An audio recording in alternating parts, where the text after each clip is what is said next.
My name is Dr. Eris Thorne, and I have always believed that the most valuable things in life possess a quiet, unshakable integrity. It is the principle I have built my career on, and the one I thought I had built my marriage on.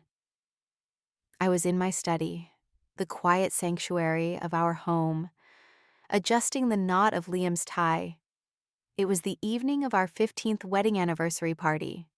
He was distracted, scrolling through his phone with a tense energy.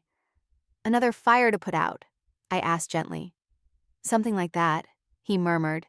"Just a collector getting cold feet about the Henderson deal. This party has to be perfect. Aris, we need to project success." His mention of the deal, a multi-million-dollar acquisition that would finally make the gallery financially independent, put a knot in my stomach. It was his obsession, and he was pinning all of our hopes on it. I fastened the silver pin, my anniversary gift, to his lapel. "There, perfect." He glanced in the mirror, then at my own dress, a classic, elegant silk gown in a deep sapphire. "It's beautiful," he said, though his eyes were distant. "But is it a bit safe? Chloe was saying the other day that modern art is all about being daring." The comparison was so casual, so thoughtless, yet it landed like a tiny shard of glass in my heart. He wanted me to be more like her. The Thorne Grant Gallery was our shared dream. Or so I had told myself. In reality, it was my family's name that opened the first doors, and my connections that secured the artists. Earlier in the evening, I'd had a brief conversation with Jean-Pierre, our most celebrated artist. "The new collection looks magnificent. Aris," he'd said, his wise eyes crinkling. "Liam has the energy. Yes, but it is your taste, your soul, that fills this room.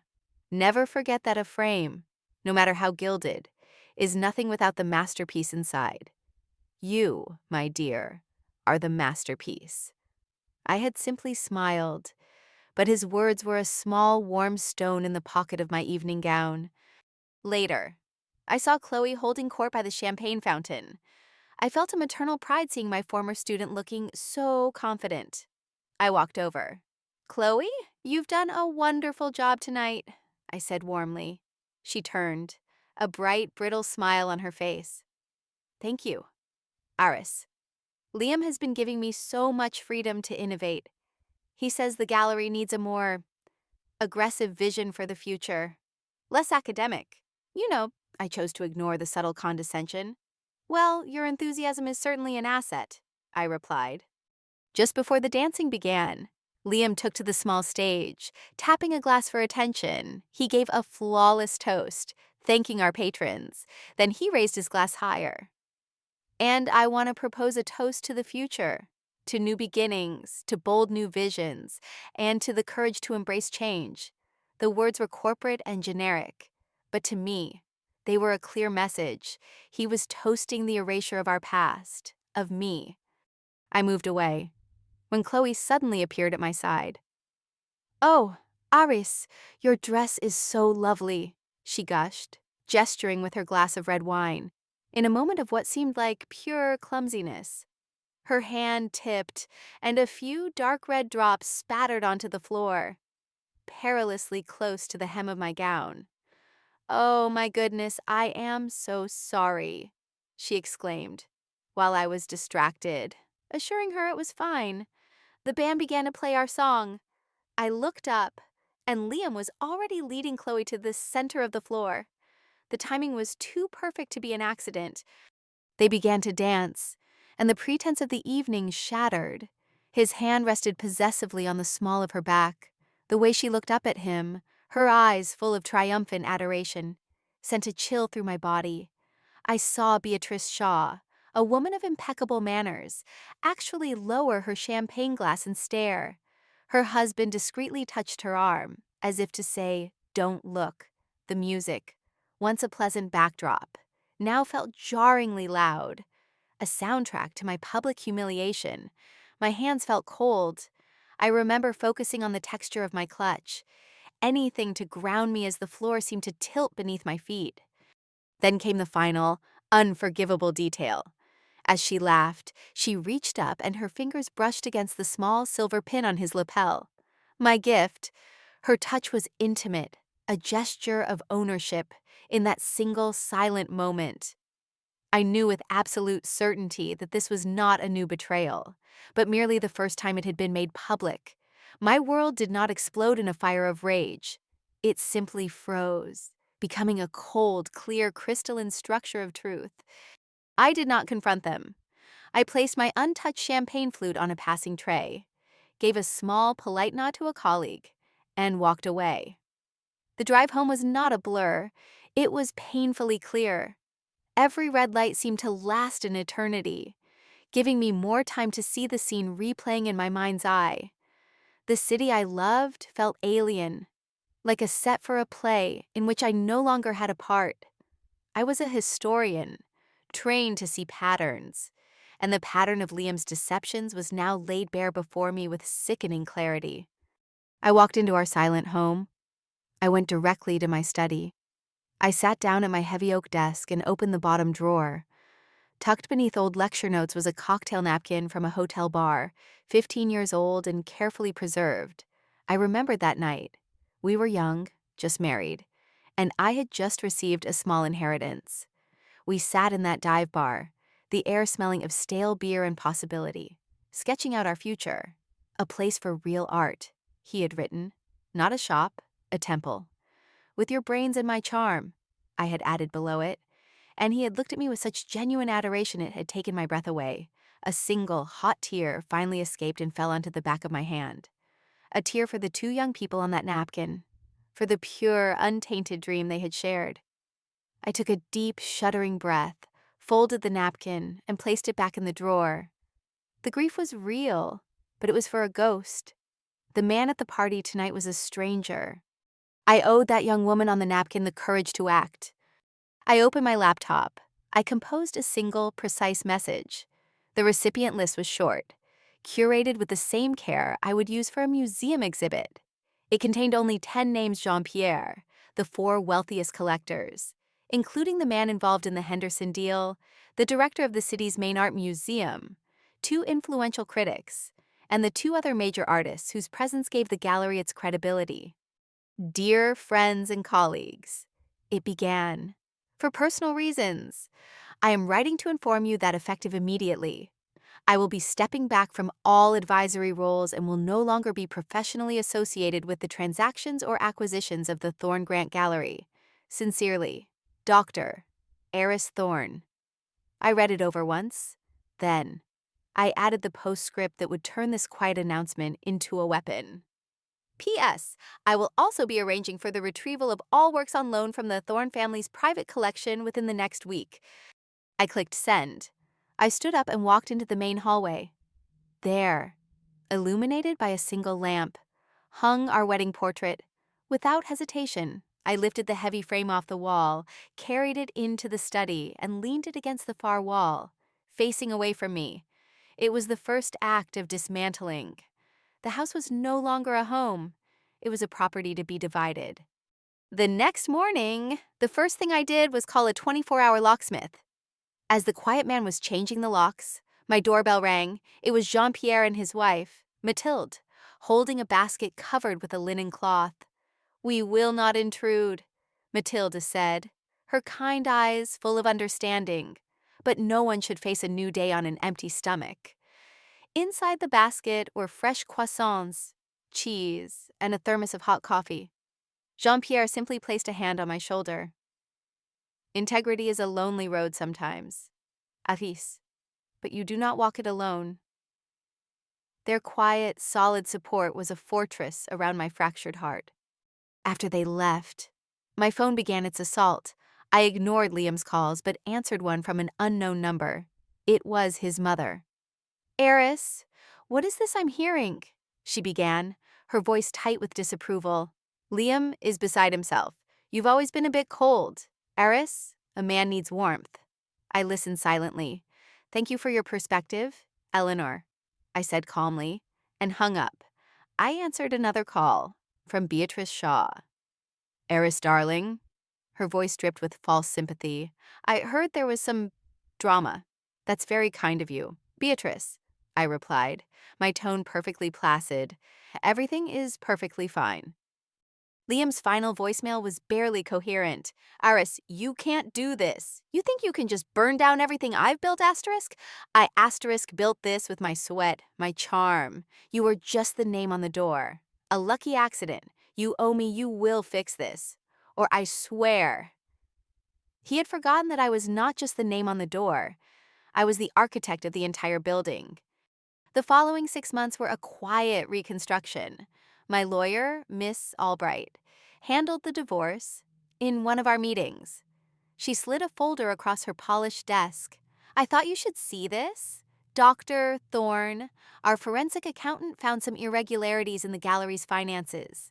Inside were credit card statements, hotel bills, and flight records, expensive trips to Paris, Rome, and London, all billed to the gallery as client development, all featuring 2 first-class tickets and reservations at famously romantic hotels. He hadn't just betrayed our marriage. He had been stealing from our shared enterprise to fund his affair.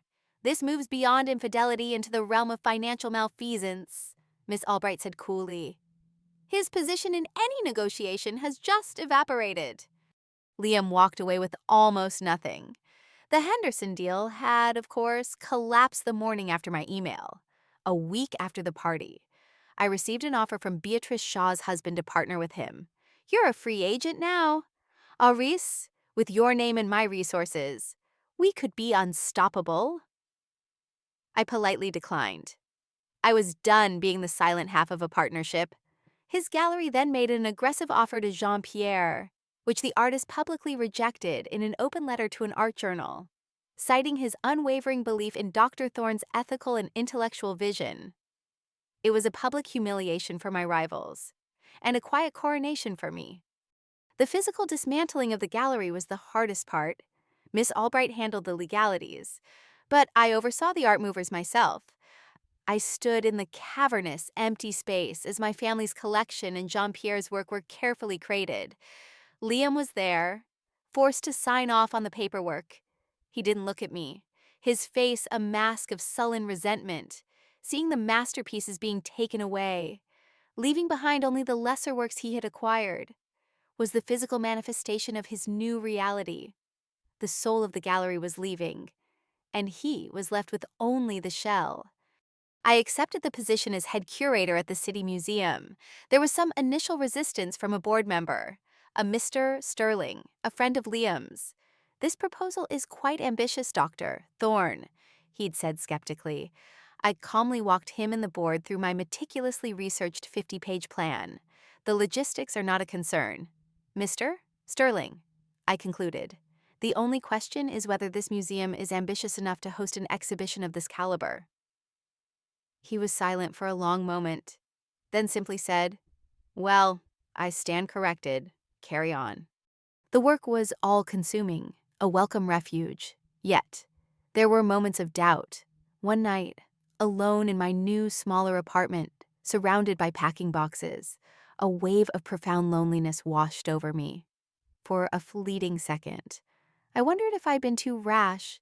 Then my eyes fell on the blueprints for the exhibition layout. It was a world I was creating, a story I was telling, entirely on my own terms. The doubt vanished, replaced by a quiet, steady resolve. I was not lonely, I was free. At the museum, I took on a new graduate student as my assistant, a bright, earnest young woman named Clara, one afternoon. She was helping me unpack boxes of my personal books in my new office. She pulled out a leather-bound volume. What's this? Dr. Thorne. It was my doctoral dissertation, Symbolism and Power in the Medici Court. Clara began to flip through it, her eyes widening. This is foundational, she whispered. Why didn't you ever publish it as a book? I looked at the dense pages. A lifetime ago. I was busy, I said softly, building a gallery. Clara looked from the dissertation to me with awe. The art world needs this book, she said firmly, in her eyes. I saw not a reflection of Liam's wife, but of the scholar I had always been. The opening night of my exhibition was a triumph. The great hall of the museum was packed. As I stood on the podium, I saw many of the same faces from that fateful anniversary party.